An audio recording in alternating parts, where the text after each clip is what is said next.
Quando seu pai for à sua procura para interromper os seus gestos no reparo das igrejas, deixara transparecer que Francisco estava tirando suas mercadorias e vendendo-as para tal mister. E este, diante das autoridades eclesiásticas, entregara a Pedro Bernardone tudo o que tinha em mãos, até a própria roupa do corpo. Ficara despido de tudo o que possuía fisicamente, porém com a consciência vestida de luz. O desprendimento por amor às criaturas é gesto divino, na divina expressão do amor. E o desprendimento de Francisco fê-lo amar a pobreza. Fê-lo amar a pobreza de coisas materiais, nome este desprezível no seio da sociedade humana.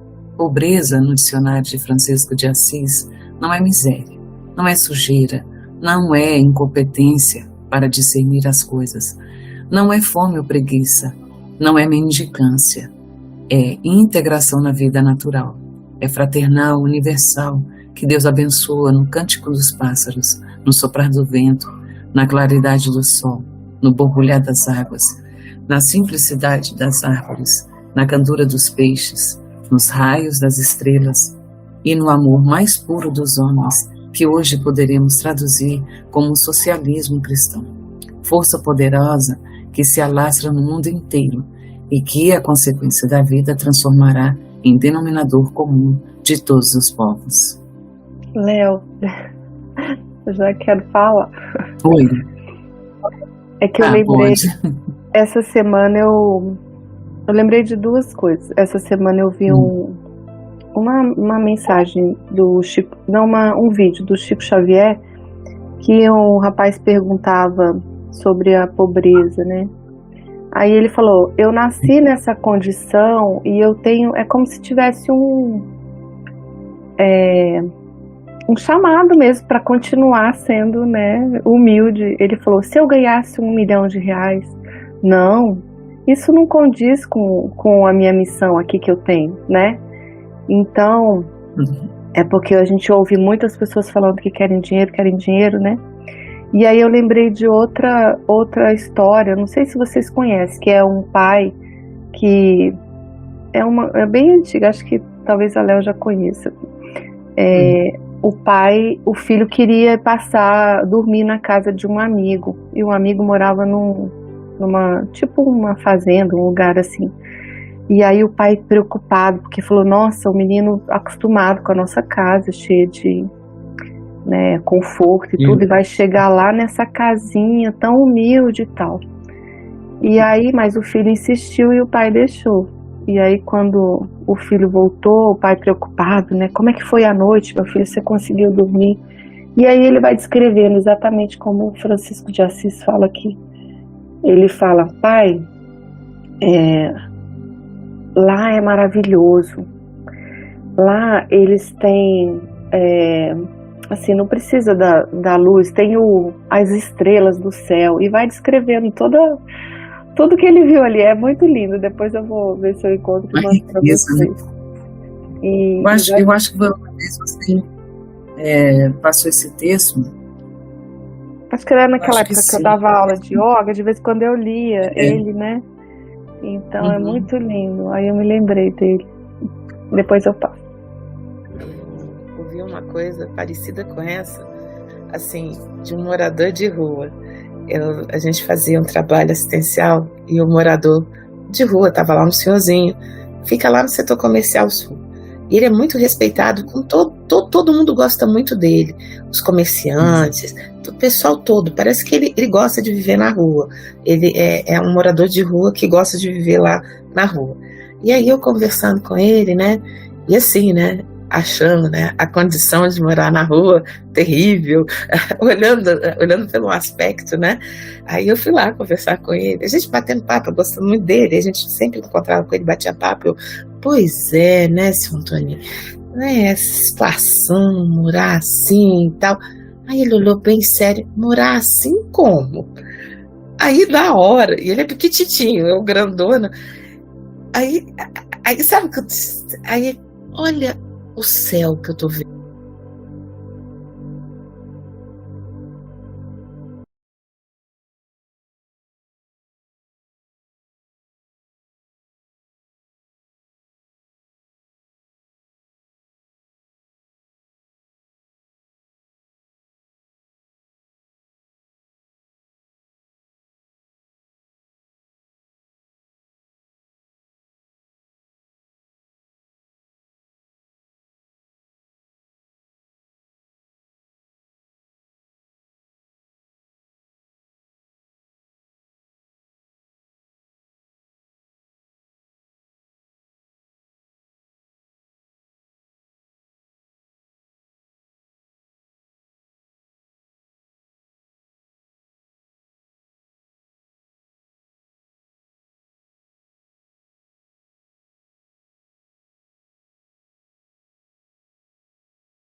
sul, né? E assim, o sul é o sul, né? Não tem nem o que te dizer. E aí eu ficava olhando aqueles lugares e ficava pensando assim, poxa, eu podia tanto viver assim o resto da minha vida, porque, gente, cada lugar que a gente passava, que a gente parava, podia ser na beira da estrada para fazer um café e tudo. Aí eu lembrei, gente, eu não preciso da minha mesa de tal, eu não preciso da minha cama de não sei quantos, né? E da minha cozinha de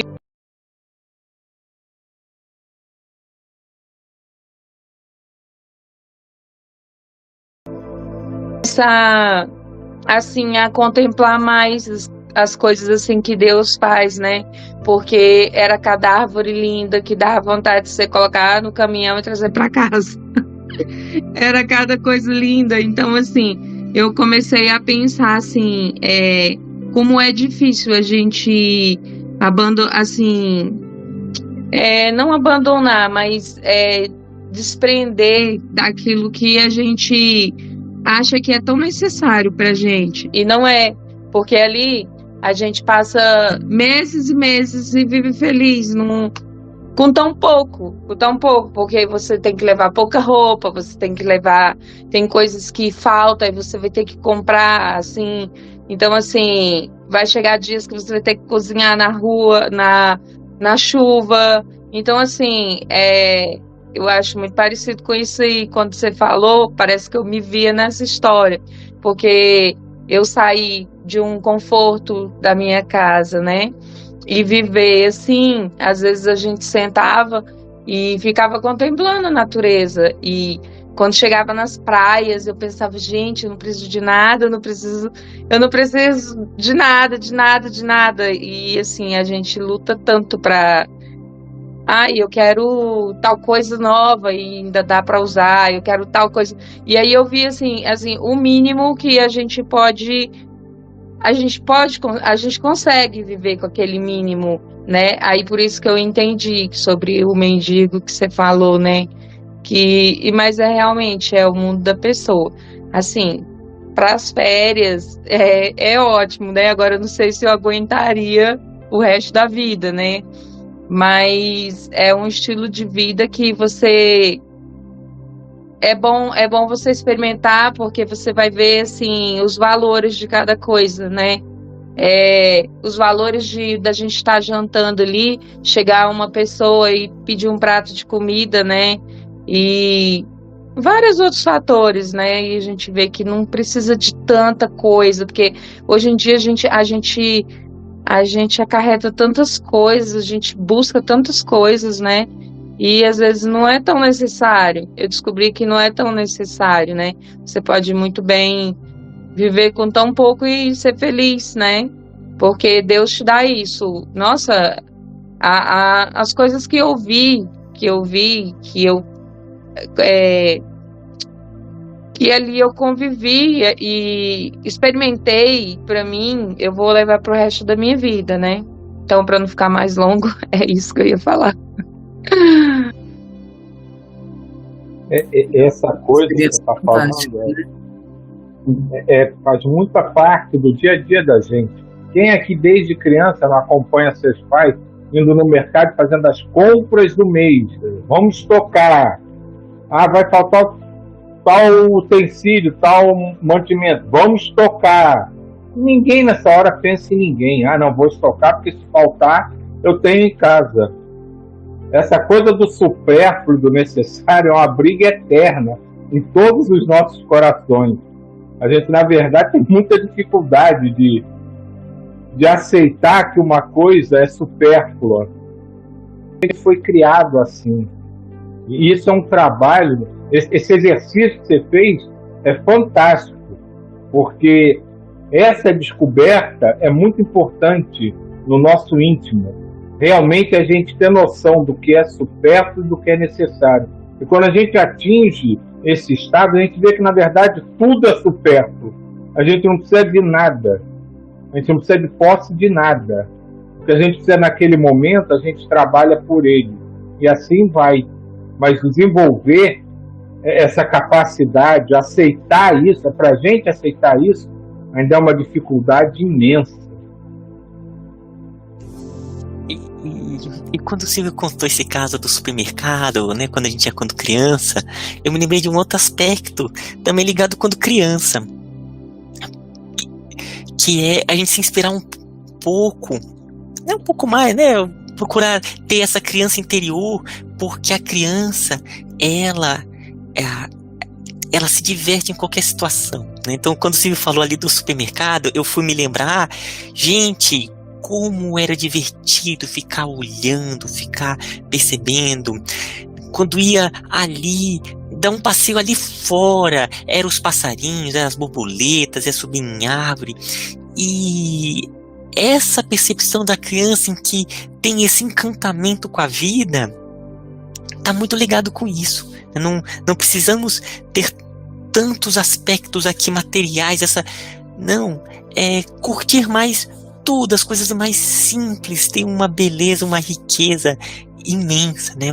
Simplesmente pisar na grama de pés descalços e observar uma plantinha, se for olhar ali, cada detalhe dela, as nervuras, é tudo de uma riqueza, de uma beleza, né? Aí olha ali a joaninha embaixo da folha.